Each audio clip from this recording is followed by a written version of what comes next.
This is a great job.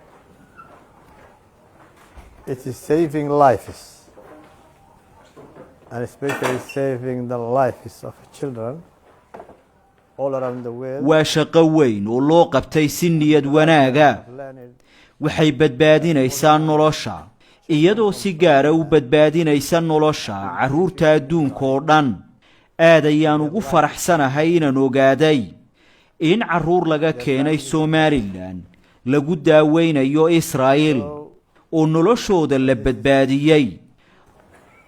Their families are happy.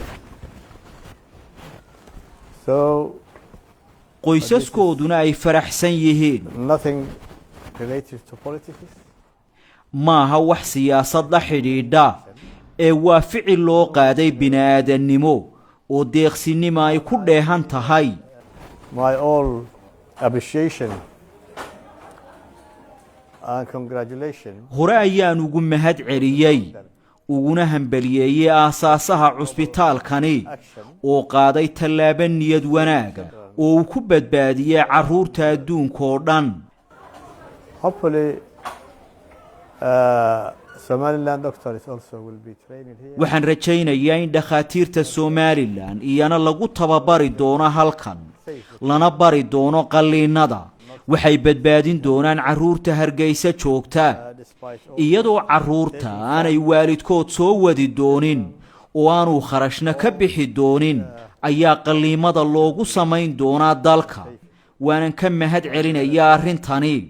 Now 7 are here, 2 in the hospital, and hopefully they will be safe. 7 caruura ayaa halkani jooga 2 waxay ku jiraan cusbitaalka waxaan rajaynayaa in la badbaadin doono ay caafimaadi doonaan lana daaweyn doono waxay ku laaban doonaan dalka Somaliland iyadoo hooyooyinkooda ay la socdaan. Also, I hope that the others from other countries will have the same treatment and be safe. waxa kaloo aan rajaynayaa in kuwa ka yimi wadamada kale iyana ay heli doonaan daaweyn tani lamida oo ay caafimaadi doonaan isla markaasina iyagoo bad qaba ay ku laaban doonaan wadamadoodii.